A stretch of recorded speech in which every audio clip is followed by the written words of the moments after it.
Okay guys, welcome to my barn. I'm going to tell you a little bit about it. You caught us in the middle of, I wouldn't call it spring cleaning because it's getting ready for the fall, but fall cleaning. So you'll see we've got our blankets sort of over here getting, they're out of storage, they're getting lined up, ready to air out, and then set along the stalls as they match up. So again, you're in the middle of our organization for the fall. But I do want to tell you a little bit about our barn and some of the considerations when you're going into assessing for facilities. First off, what you see, our barn, you see it's a center aisle barn, so we have the stalls on either side, and then they open up into the inside, okay? On this side, we haven't finished up, just because we don't need those. Right now, we've only got 3 horses, so we got 4 stalls, 3 that are in the show. And so they're the only ones that are getting stalled right now. So again, we need more, then we can always add on here. But I'll talk a little bit about kind of the ability, and that's something you want to look at, is that you have the ability to grow as your horse business grows, okay? You'll see the roofing and design is what we call a gable roof, but if you notice, it's really high up. Some of the barns that are really high up like this will actually have storage up above for hay, particularly if you're up north, because it helps to insulate it during the winter months. Here, it's more for ventilation and circulation. You may even see ones that are really high up like this. They may actually have an apartment up above. Since we're only steps away from my house, that's not really necessary, but let's say you have a foaling facility, you may want to have someone right on site if your barn isn't right there. But again, this is mostly for us for ventilation. The other thing is, our goal is, as our barn got bigger, we could add on additional stalls on the outside on this area, have them facing to the outside, so that we could have some additional from there. So then what you'd have is more of a roofing design of an offset gable, where you'd have one short pitch here and then one longer going down. And with the higher roof, we can do that and add that on. And then you'll have then those outside stalls that'll face to the outsides, and then these will face into the inside, the center aisle here. But again, that gives us that possibility for growing as we go along.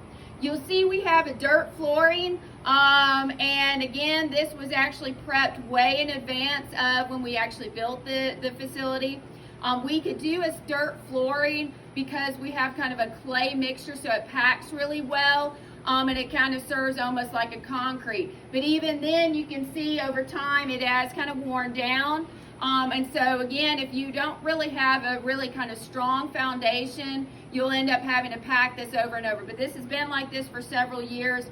One of the things, we built it up from our others so we could get good drainage coming off of it. And so again, that's something you have to work on there. But again, like I said, the dirt flooring, those are some considerations you got to think about. And then cleanliness, scraping it down, that's one thing you've got to work on. You'll see this first area, so you can see this is all of our wirings and whatnot, so this would not be appropriate for a stall. We put a panel around, so we decided to use it for hay storage, so we want to use it for something. And again, we could use it for cross ties, but we decided to go ahead and just use it for our round bales. We do round bale production, and we use our round bales for our hay inside here. And we don't want our horses getting into it when we're shuttling in and out, and we don't also want our dogs getting in and laying around. So we put panels around it. But again, probably the only other thing that you could do with this is maybe cross ties. Eventually, we had discussed going ahead and making this, filling it out as a room for our food and our tax, our saddles and everything.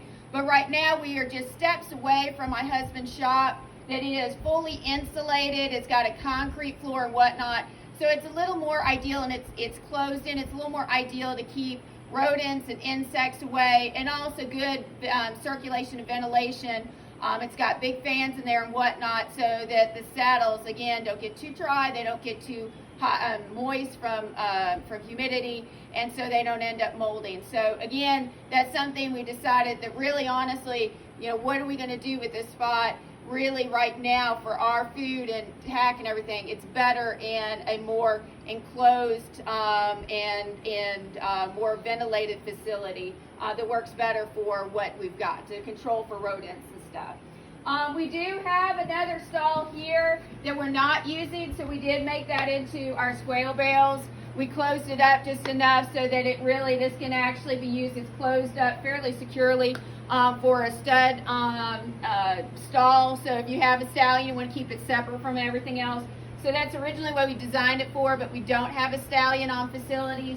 And so what we've done is we put our square bales in here just to secure it up. So again, that's something, if you've got stallions, you've got to consider about in a barn, keeping them separated out. And so this really was kind of keep it from here. So since we're not using this first area as our tacking up and whatnot, we've got cross ties here in the aisleway. And you can see we have mats. That way then, as we're working with their feet and stuff like that, they're not dirty or anything like that.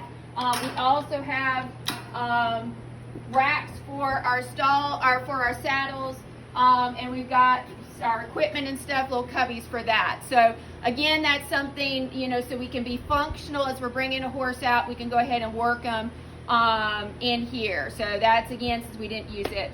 And then, of course, on the outside here, then, having our tractor, being able to store like our four-wheelers or tractors, that open area. Honestly, our veterinarians love it because what they can do, and our farriers can drive up right here, park right here, and then they've got access right in here. So they can be in the overhang if it's raining or anything like that. So we've opted, since we don't need the extra stalls, we have that open. If we build on and add on additional stalls on the other side, that last area will be an open area again for them because they like it so much. So it makes it easier for them. And again, you want to make your farriers and your veterinarians happy. So as you come along here in your stalls, we'll go ahead. You can see on the outside we have the blanket racks. Also, you can use that for your halters. You can see that we have, this is a wood stall and wood walls. So again, about the biggest problem you get into is if you have horses that like to chew wood, then you're looking at having to either spray it with something or do something.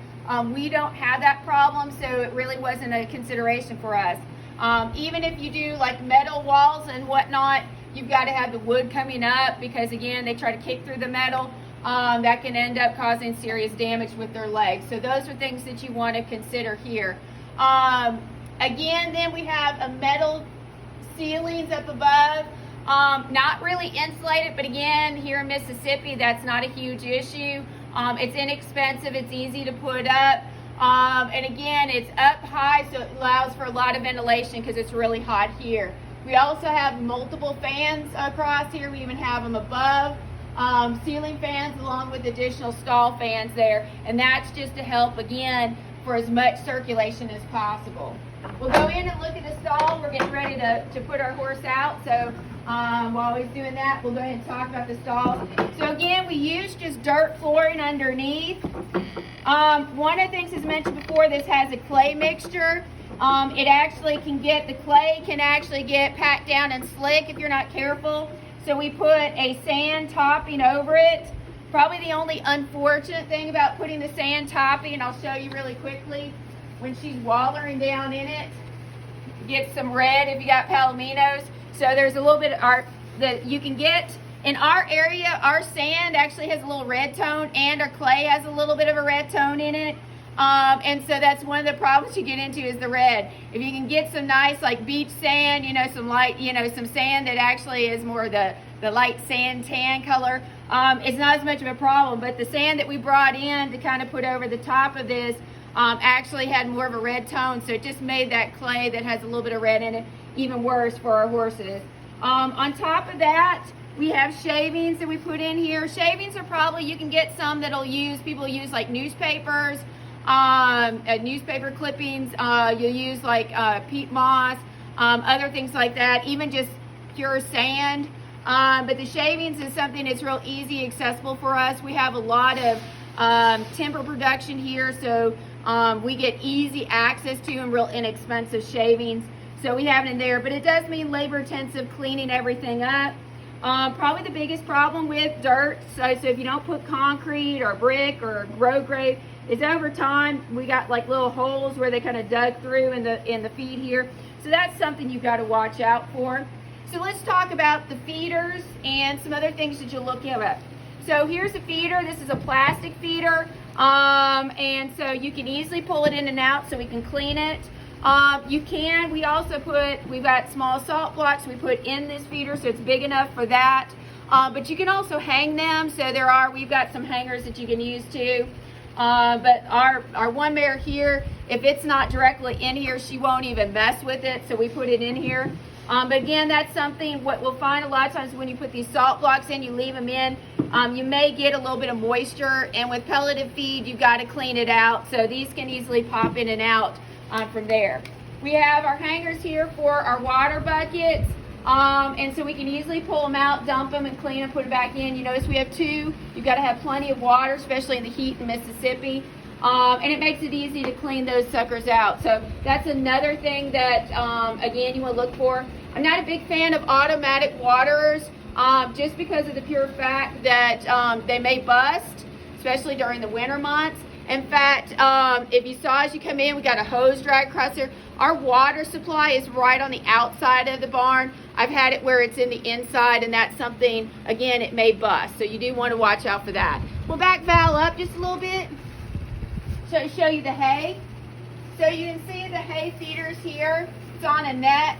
I've had the metal ones, and our horses I've had a horse that kicked and got their foot caught in that. You do want to watch out for that.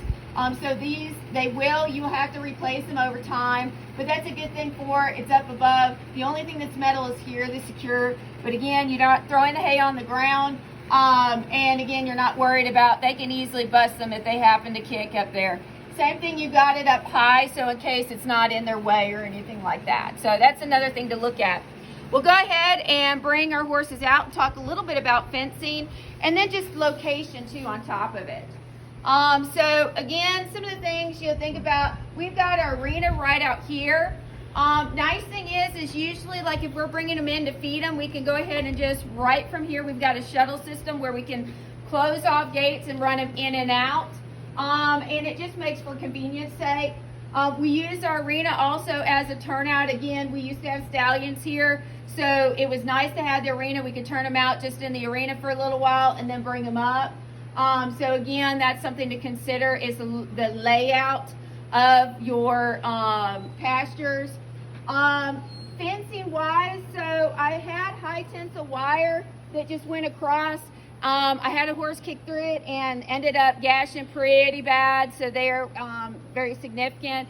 I've used electric fencing, but unfortunately I've got some of my mountain pleasure horses, my gaited horses, they don't respect it whatsoever. So we went for this kind of mesh wiring.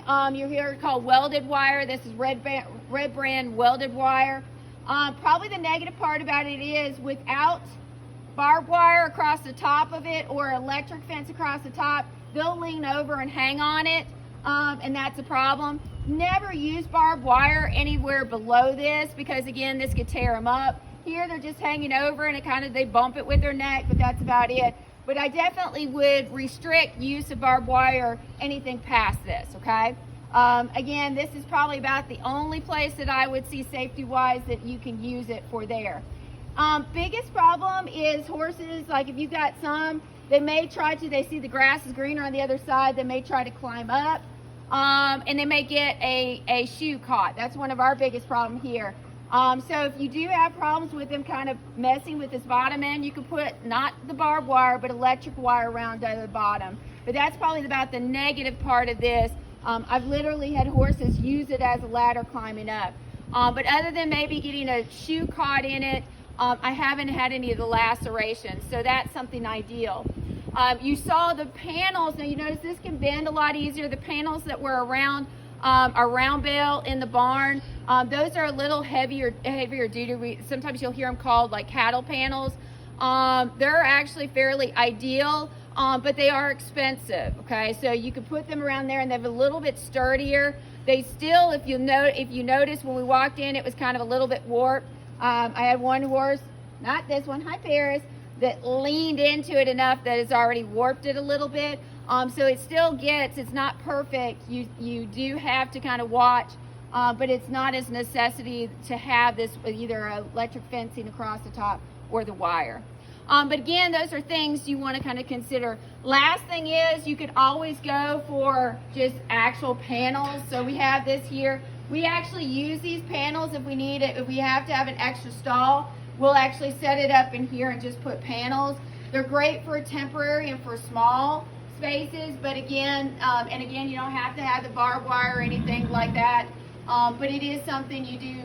They are expensive, and it's only for a small area. So, but it is something you move around. They're portable, so they're very helpful to have extras of just in case for that emergency situation. So, again, that's something to consider. But lots of considerations when you're putting a facility together. This is just a few of them. Definitely, I wouldn't say our facility is ideal, but at least it's something that works functionally for our horse program. So again, those are some considerations to think about as you're designing your facility.